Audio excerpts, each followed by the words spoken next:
Hello there. I'm Bruce Bell. I am the founder of Facit Homes. Let me just share my screen with you so we can see the presentation. So I'm going to talk to you today about the gap that exists between BIM and the supply chain.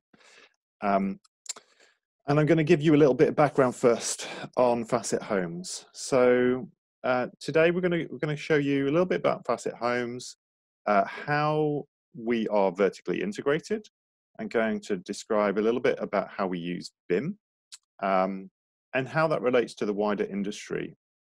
Do they do the same type of things? Then I'm going to talk about the content conundrum, and a little bit about our new venture, which is called Confactor. So first of all, let's talk about Facit Homes. What is Facit Homes? Well, we are a design and digital manufacturer of one-off homes. We've been creating one-off homes for private clients for over 10 years now. We use BIM at the center of everything we do, with an approach that we broadly call BIM-to-manufacture. And today I'm going to be talking about how we can apply the underlying philosophy and technical thinking to the wider challenges that exist within the construction industry. So Facit Homes is an example of a company that we would describe as being vertically integrated. And when I say vertically integrated, I mean we do everything. Concept design, planning, costing, technical design, manufacturing code, manufacturing, assembly, construction management, supply chain management, and handover. And all of this is direct to the end user. And so it's been quite a long time now that we've been running the business, but I have to say that I still get excited about being able to get involved with the tiny little details from something like this, which is a structural tree column. So looking at kind of millimeter bend radiuses from a digitally manufactured structure, and also at the same time thinking about the whole thing, the end result, and the bigger picture. So the original idea is kind of to deliver great homes with precise details to happy customers, and I think we can show that we're doing that now. And that was the idea since we started up such a long time ago. But over the last 12 months, I've started to ask myself, how does this relate to the wider industry? Do other companies harness the power of BIM to the same extent that Facit Homes does? So to answer that question, first of all, we have to have a look at what Facit Homes do. How do we use BIM? And so I'll take you through some of the things that we do. So first of all, this is what we call our Facit chassis. This is our kind of main structural framing system. It's like a big wooden Lego. And we design it and deliver it, which is our primary structural system. We do all of that in Revit, and there's no requirement for downstream or upstream data checking. All of the action happens in Revit with the correct level of detail, and then all that information flows directly downstream through to our production process. So we don't have the kind of secondary design system where you have to design it in another secondary system, re-export it back into your main design program, check it against everything else for coordination, and there's a kind of back and forth. So we're really just designing everything we need to in one single source in Revit, and then all of that information flows straight through into production. The second aspect, oopsie, one of the other things we do is porting data direct to digital manufacturing processes. So what we're able to do is create components which are an exact physical match to the actual design. These commonly referred to as a digital twin. We also own and operate our own family content, which 100% matches the product or component. We also have created kind of family content which is highly adaptive, which has all the various features and design options from the product. So finishes, sub options, opening details, like all of that stuff is inherent within the BIM models themselves. We also are able to produce as-built information without having to remodel it. You know, the information that we create is the information that gets built, so we don't have to go back and redo our design information once the building is complete. We've developed a BIM to costing system and a BIM to order system through what we call unified classification that covers all aspects of the business. So from accounts through to ordering, through to design, through to Revit details, standards, everything carries the same universal code system. So you can pick up any object in any part of the company and you can find out information about it. And this allows us to do things like real-time profit and loss evaluation. We also provide our third-party manufacturers with data which is direct from our BIM model, and it's directly inputted into their production information systems. So for example, our window manufacturer, we provide them with final frame sizes and all the tolerances and all the offsets and all the information that they need as a data set, and this information goes straight into their production information system, so that we are avoiding the usual manual handling of data and quoting, which takes several weeks. So we get instant quotes from the manufacturer and we get really short lead times. So those being the kind of way that we utilize BIM, the question is, you know, how does that compare? Has the industry caught up? So we spent a lot of time researching and having meetings with leading architects, contractors, manufacturers, BIM library operators, including Scott Brownrigg, Katerra, Lend Lease, Velfac, and quite a few more. All of these companies have serious aspirations to be digital, to be connected, to leverage their own BIM models, but we identified a massive gap in the underlying BIM infrastructure, and it limits what these companies can achieve. The gap we identified lies between the design and contracting team, who are operating the BIM model, and the manufacturer suppliers, who we would like to say they don't really speak BIM. It's not really their language.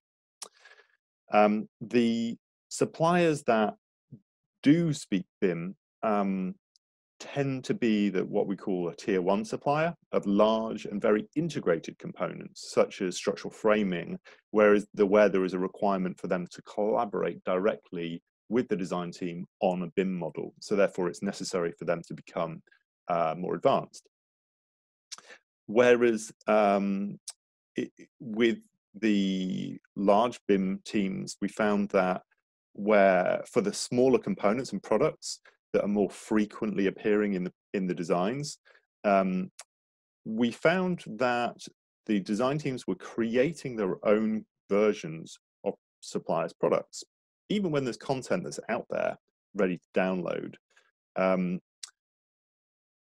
And also the problem was that these companies and architects and contractors don't have the resource to create the content to the kind of level that we do that gives real value. We couldn't operate our business without extremely high quality content with all the various features in it. So we started looking at this, and there's all these sites out there with content on them. Why is it that design teams would choose to build their own content? What's so wrong with the content that's out there that would make them want to build something from scratch? And this was kind of perplexing. And we asked ourselves, well, what's going on here? And this is what we call the content conundrum. So what is wrong with the content and what causes it to be so bad? Let's think of it from a user perspective. So first of all, as a user, you're going to say, well, what site should I download the content from? And you go out there, and for any manufacturer's product, you might find multiple different sites hosting similar content of the same product, but yet made at different times to different standards. So we don't know which one to choose. Do we know if the content that is able to download, do we know if it matches the current manufacturer's products? We don't really know. We have no idea if it's up to date when it was, we can see when it was manufactured or when the content was created, but it doesn't tell us if it matches the supplier's current product. Do we know if we can buy it in the region that we're in? So a lot of the websites, hosting websites, are international, but I know I can't buy an American window manufacturer's product in the UK. They're all regional. I have to buy windows from a UK distributor and manufacturer. Other issues are, how do I know what's inside the content file before I download it? What we found is that the hosting sites have individual files of products, but they don't really bear a resemblance to the manufacturer's product catalogue, which is really essential for understanding what the product is and how we download it. It's very abstract. The other issues are the quality of the models vary massively. So we have some have a good level of details, some have too much details, some have not enough. Some have good sub-options and specification, while others don't. Some models are very robust in their geometry, and others fail when you try and change the size of them. They just break. Also, the fundamental way that a lot of the hosting of content is designed is that it only shows the product itself. So you download an individual file of, let's say, a door or window, and it shows the door or window, but it doesn't show it in context. It doesn't show how it relates to the other building details, and actually the other building details appear in the manufacturer's product catalogues and show exactly what the interface details are and how it relates. So it's very abstracted and doesn't really help you as a designer. And also you might find that once you've downloaded the content, you bring it into your model and it doesn't quite match. You can't insert it into the wall or roof or whatever it happens to be, because the wall is thicker or is slightly different build up or whatever it happens to be. And then the other big limitation is that because of the variability of the content that's out there, there isn't really the opportunity for extracting data at scale to push things into production as we do at Facit Homes. So, why is that? What's the reason for this content being quite so poor? And on the whole, the content is being produced by the manufacturers. And unfortunately, the manufacturers, they don't really speak BIM. They're advanced product designers, industrial designers, engineers, and they understand their products and they have their own design systems for industrial manufacturing. And they have their own advanced production management systems. They have all sorts of stuff, but they don't really speak the language of BIM, and they don't really know how to get value from it. So what happens is the manufacturers end up spending very little money on these bits of content. So somebody says, oh, we need a BIM model, and they spend a couple of £1,000s on a BIM model, upload it onto a website, maybe pay a monthly fee for doing it, but that's basically it. It's all done, great. and it's a very difficult for them and difficult for the users to use their content. And what you can see here in the background is actually our data analysis from just one manufacturer's content that's out there. They have five different sites hosting their content, various different degrees of usability, of level of detail. Very difficult to understand which products, which content we should be using as a designer. And this is typical of what we find out there in the market at the moment. So we see changes in the market. We see companies starting to be more proactive to resolve these issues. So companies like Hilti have really invested heavily in their BIM center. And what they do is they actually reach into the design team's model and kind of design with them, alongside them, their products. So they put in all their fixing systems and tray systems and all the stuff that's associated with Hilti. And they kind of do that as a service, make sure it's all correct, and provide all that data and costing at the end of it. And the question I ask myself is, well, that's great, but is it scalable? You know, imagine if all the suppliers were doing that. Could you imagine like thousands of suppliers all reaching into somebody's BIM model and organizing it and fixing it, especially when it has relationships to other objects? I don't think it's very practical. So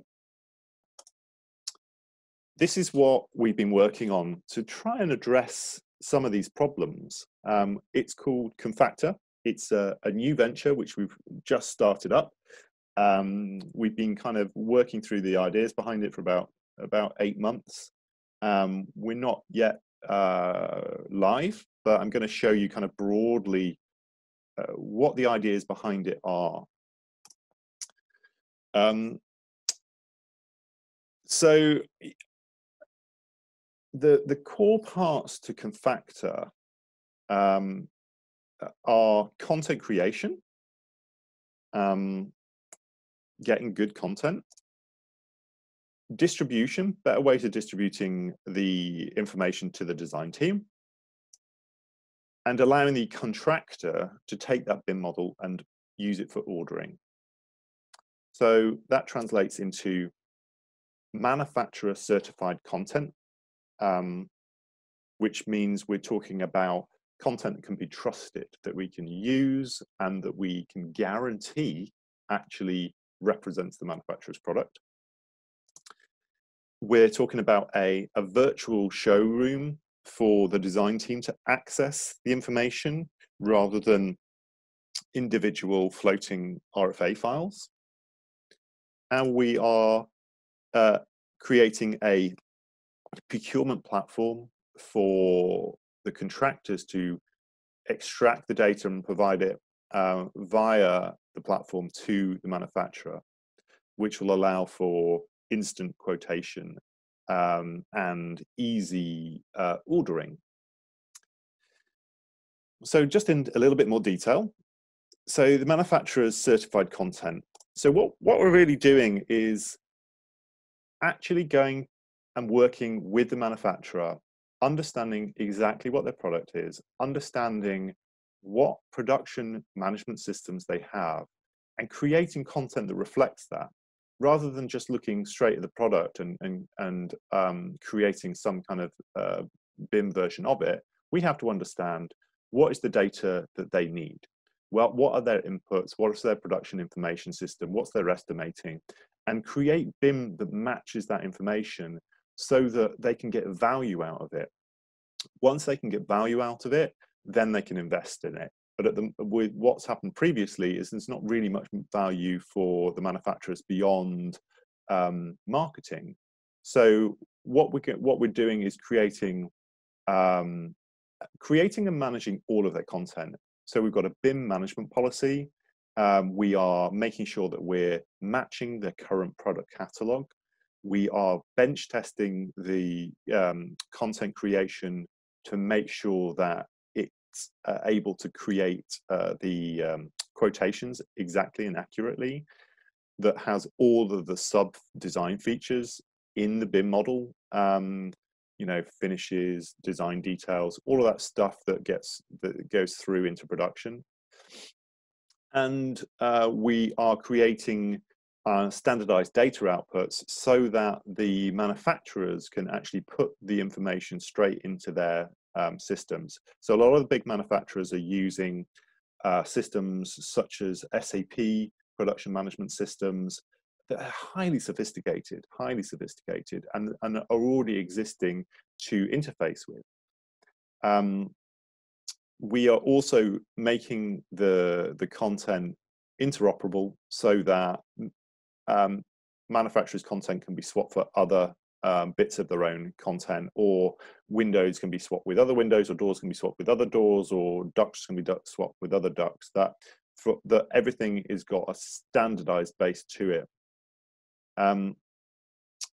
We're also managing the content on an annual basis to make sure that any kind of design updates or product updates are reflected in the content, that this is an ongoing service to ensure for the users that it's absolutely exact.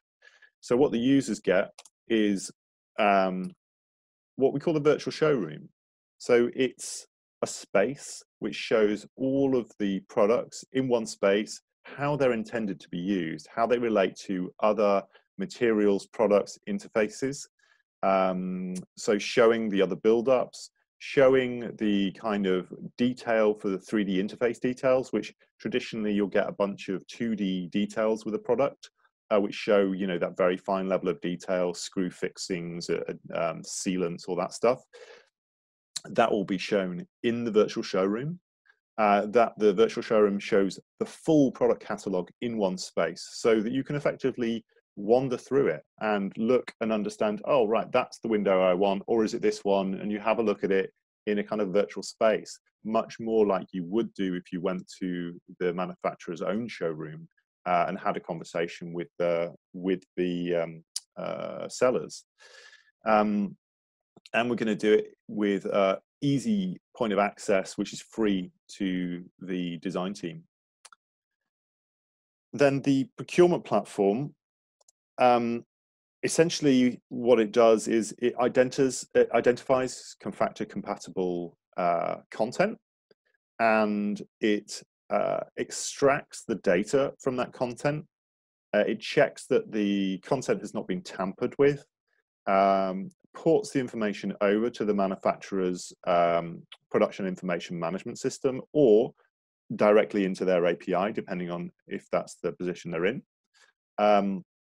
And then that allows the manufacturer to instantly input that data into their quoting system and bring back a quote to the contractor. And bearing in mind that most kind of highly complex quotes with a lot of specification on them typically take 2 to 3 weeks, a minimum, to get turned around. This really gives the manufacturers an edge on getting products sold, because as we know, everybody's always late. Everybody needs everything yesterday, and we're getting that instant pricing. So what we're essentially aiming to do is to allow other companies to be more like Facit, to be more productive, be more ambitious in their designs without breaking a sweat. And I think if we can close this underlying gap in the infrastructure, then everybody can collectively be more ambitious. And that's the end of my presentation. If you'd like to get in touch and you think this sounds interesting, or you would want to participate in our kind of beta program, or just generally to have a chat about it, please do get in touch. I love talking about this kind of stuff. If you think it doesn't work, or you think there's problems with it, again, please give me a call. I'd love to talk to you. Thank you very much for being with me today. Thank you.